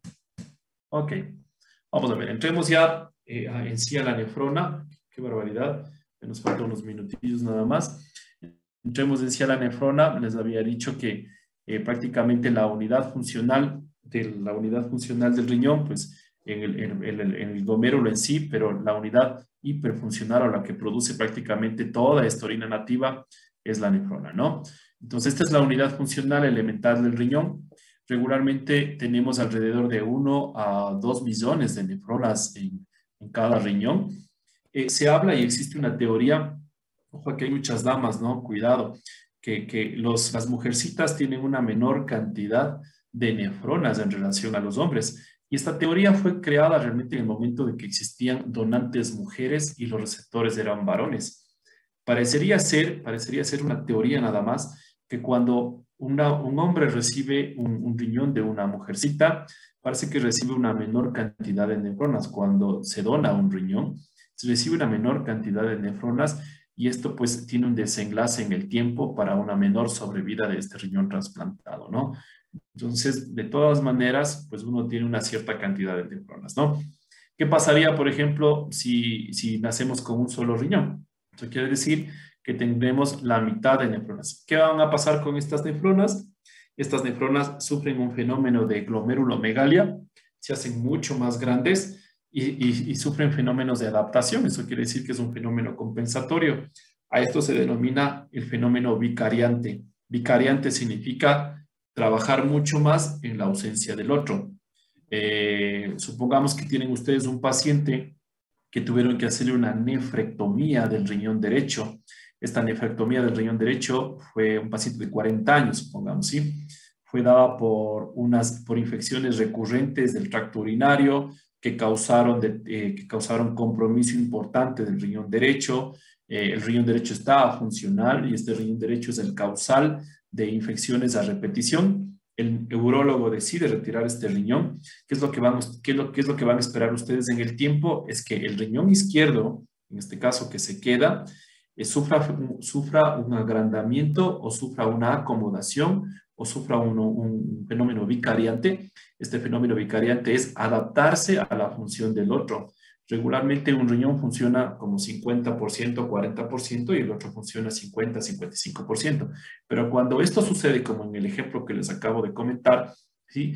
El otro riñón, el que se quedó, aumenta su funcionalidad, tiende a aumentar su funcionalidad y al aumentar su funcionalidad, inclusive puede llegar a fallar este riñón, ¿no? Entonces, a este fenómeno se llama fenómeno vicariante netamente, ¿no? Es por eso que cuando un paciente dona uno de los riñones, uno le dice, mire, el otro riñón que se va a quedar va a aumentar el número no va a aumentar el número de nefronas, pero va a aumentar el tamaño de nefronas, va a sufrir una nefromegalia, va a aumentar su riñón de tamaño y esto inclusive puede llegar a aumentar el tamaño en el transcurso de los siguientes 6 a 12 meses. Si esto no sucede, o sea, si esto no sucede después de haber sido retirado el riñón, bien sea por una nefrectomía, por enfermedad o nefrectomía por donación, si esto no sucede significa que el riñón que se quedó no sufrió este fenómeno vicariante, no sufrió este fenómeno de adaptación y este riñón puede quedarse como un riñón crónico, ¿no? Regularmente uno espera que se agrande un poco más el riñón. La longitud de las nefronas en promedio está alrededor de 30 a 50 micrómetros. ¿Cómo está constituida la nefrona? Está constituida por una nefrona proximal, que son netamente los túbulos. Miren aquí, por ejemplo, está el glomérulo. Viene el túbulo contorneado proximal. Acá viene el asa de Henle, ¿de acuerdo? La rama descendente del asa de Henle, la rama ascendente del asa de Henle. Toda esta parte es medular y lo de arriba es corteza. Posteriormente a esto viene el túbulo contorneado distal y el túbulo contorneado colector. Si se fijaban ustedes en una de las diapositivas, yo les decía que lo que hace el riñón es esto, ¿no? Lanzar el túbulo, etcétera, etcétera, viene el túbulo por acá y retorna nuevamente este túbulo o casi está muy cerca del polo vascular, ¿no? Este de aquí es el polo vascular, arteriola aferente de entrada, arteriola eferente, fíjense, de salida, perdón, arteriola aferente de entrada y eferente de salida, ¿de acuerdo? El polo netamente tubular, dividido en cada uno de los segmentos del túbulo, ¿no? Prácticamente el glomérulo, el tubo proximal, el asa de Henle, son las unidades casi funcionales de todo el riñón.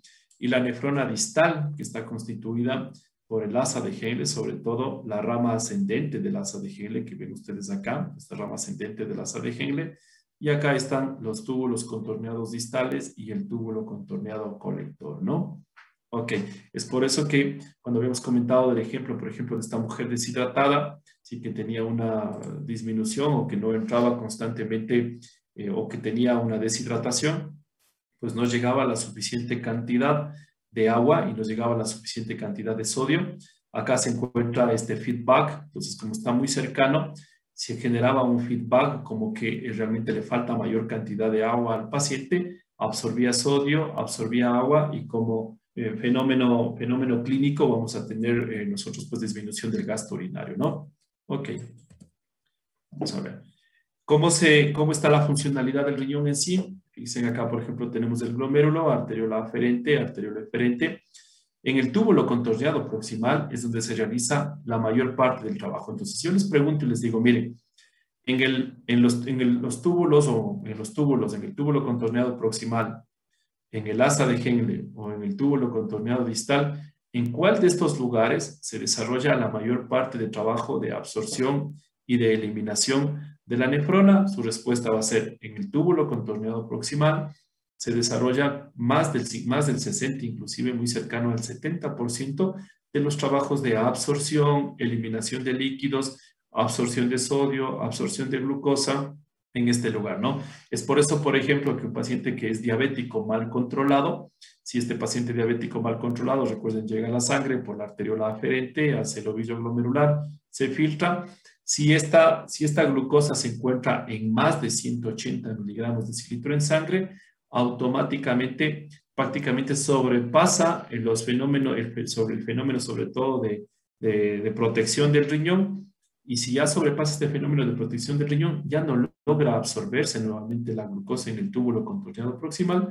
Y lo que vamos a encontrar en la orina es glucosuria. Entonces, si ustedes encuentran glucosuria en la orina, significa que el túbulo contorneado proximal falló en reabsorber la glucosa porque pues el paciente puede estar descontrolado, ¿no? Eso sería como una de las cosas. Y segundo, pues nunca hay que dejar de lado, por favor, eso me interesa que conozcan ustedes, existen fármacos que actúan controlando la glucosa por medio de eliminación de glucosa por la orina. Por ejemplo, ahí están los inhibidores de la SGLT2, ¿sí? Estos inhibidores de la SGLT2 lo que hacen es absorber o eliminar, más bien dicho, sodio y al mismo tiempo eliminan también glucosa, ¿no? Entonces absorben absorben sodio y eliminan glucosa. Entonces es un mecanismo netamente de tipo farmacológico. Entonces eso quiere decir que si ustedes se encuentran con un paciente diabético que se encuentre tomando, por ejemplo, empaglifosina, que es un fármaco, un inhibidor de la SGLT2, ustedes saben que la glucosuria que tiene este paciente es producto de la acción del fármaco, más no que el paciente se encuentra descontrolado en su diabetes y por eso encontramos glucosuria en la orina, ¿no? Entonces, el 60 o inclusive casi el 70% del trabajo de absorción, de eliminación y de reabsorción, sobre todo de glucosa, proteínas, aminoácidos y electrolitos, se realizan a nivel del túbulo contorneado proximal, ¿no? Chicos, aquí nos vamos a ir quedando para que no se me cansen y vamos a ir viendo de a poco. Ya nos falta un poquito de fisiología y ya vamos entrando en la parte chévere, que sería ya manejo de la lesión renal aguda, diagnóstico de lesión renal aguda, diagnóstico de enfermedad renal crónica, ¿no? Pero es necesario que ustedes sepan esta parte fisiológica, dónde actúan cada uno de los fármacos, qué pasa si no retiramos un fármaco, qué pasa si seguimos con antiinflamatorios, qué pasa si seguimos con IECAS o con ARA2. Y si no los retiramos, ¿qué es lo que sucede regularmente, no? Ok, bueno, vamos a ver. Entonces, nos quedamos ahí. Yo creo que una muy buena hora para tener clases va a ser esta. Vamos a tener siempre, creo que los martes de 7 a 9. Aún todavía no tenemos autorizado las prácticas hospitalarias y hasta mientras pues seguiremos con esto, ¿no? Yo les voy a enviar por medio de sus representantes, les voy a enviar un artículo que esté en español, que quiero que lo revisen. Es parte de la fisiología renal. Y yo escogeré a cualquiera de ustedes, por favor, para responder preguntas del artículo, ¿no? Estas preguntas, una vez que ustedes respondan estas preguntas de este artículo, yo les pongo una calificación y ya no volverán a ser repreguntados mientras no acabe con todos los 50 y algo, ¿de acuerdo? Entonces, eso quiere decir que a cualquiera de ustedes les puede tocar, ¿no? Entonces, a estudiar, a revisar un artículo, vamos a ir clase dada, revisión de artículo, clase dada, revisión de bibliografía, clase dada, revisión de bibliografía, con el fin de que se les vuelva muy fácil a ustedes en el momento del examen, ¿no? ¿Ok? Si hay preguntas, por favor, revisen el artículo, revisen bibliografía. Lo importante es que tengamos un fenómeno de feedback, igual así como el riñón, ¿de acuerdo? Para yo poder inclusive explicarles de mejor manera el objetivo de las clases, y nos han pedido el director de carrera, el objetivo de la clase es que, pues, si bien es cierto, ustedes refuercen un poco la fisiología, anatomía, que ya la venían conociendo desde los primeros años de medicina, pero en este caso lo que vamos a hacer es adaptar un poco la parte de fisiología, rescatar un poco ese conocimiento que ustedes tienen de fisiología, de anatomía, y a traspolarlo a la parte clínica, traspolarlo a casos, traspolarlo a pacientes para que ustedes sepan qué hacer con cada uno de estos pacientes y qué hacer en cada uno de estos escenarios, ¿de acuerdo? ¿Ok? Listo, chicos, me despido de ustedes.